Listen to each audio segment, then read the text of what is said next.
Assalamualaikum warahmatullahi wabarakatuh. Perkenalkan, nama saya Nisa Rohjanah dengan NIM 1401419170, nomor presensi 27 dari Rombel D. Di sini saya akan menjelaskan mengenai model pembelajaran PPKN di SD, yaitu Group Investigation, sebagai tugas pengembangan PKN SD dengan dosen pengampu, Bapak Susilo Triwidodo.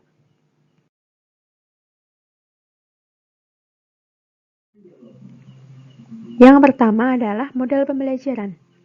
Model pembelajaran merupakan bentuk pembelajaran yang menggambarkan proses kegiatan belajar mengajar dari awal sampai akhir yang disajikan secara khas oleh guru. Model pembelajaran dipakai untuk menyederhanakan proses pembelajaran agar lebih mudah dipahami. Proses pembelajaran diselenggarakan secara interaktif, inspiratif, menyenangkan, menantang, memotivasi peserta didik untuk berpartisipasi aktif, serta memberikan ruang yang cukup bagi prakarsa dan kreativitas. Selanjutnya adalah mengenai prinsip dasar pembelajaran PPKN. Menurut pendapat Budimansyah, prinsip-prinsip pembelajaran tersebut adalah: yang pertama, prinsip belajar siswa aktif.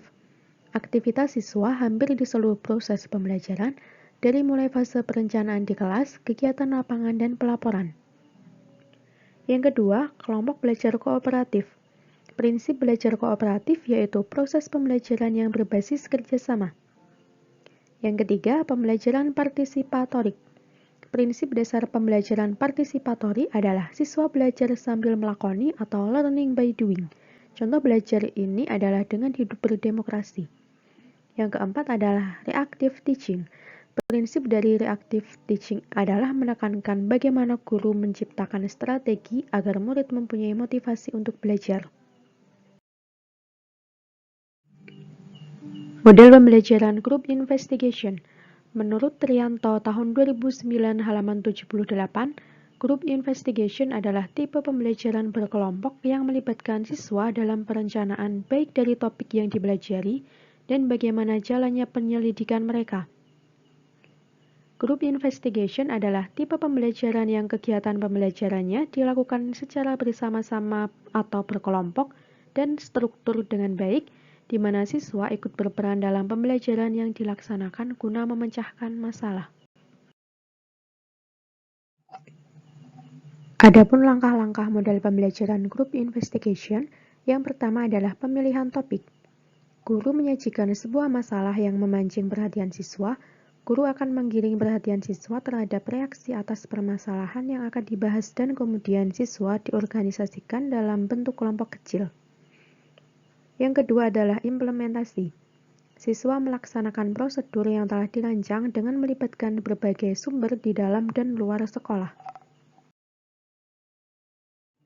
Yang ketiga adalah analisis. Siswa menganalisis informasi yang diperoleh dan merangkumnya untuk dipresentasikan. Yang keempat adalah presentasi.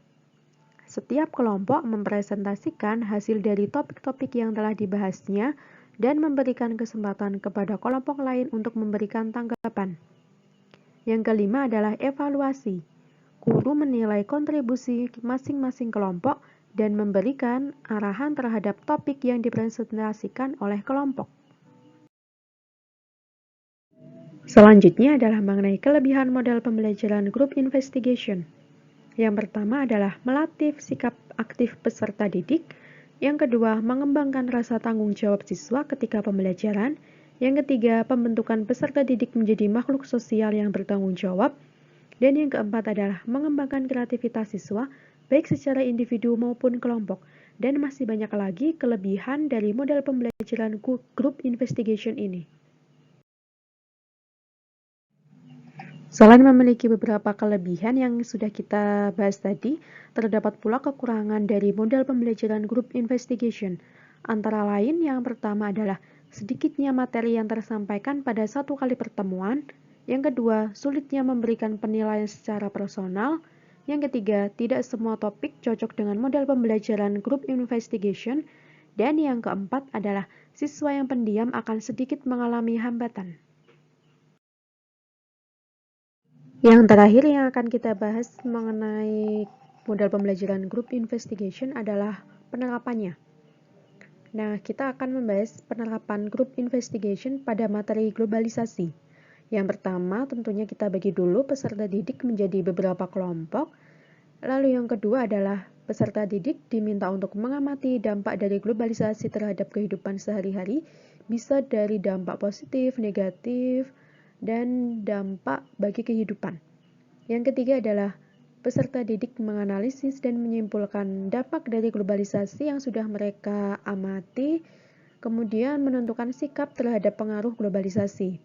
Dan yang terakhir adalah setiap kelompok atau perwakilan dari kelompok bisa mempresentasikan hasil diskusi kelompok mereka, sedangkan kelompok lain menanggapi dari presentasi kelompok yang melakukan presentasi, dan guru memberikan evaluasi terhadap hasil yang dipresentasikan oleh peserta didiknya. Sekian penjelasan mengenai model pembelajaran group investigation. Kurang lebihnya mohon maaf. Terima kasih. Wassalamualaikum warahmatullahi wabarakatuh.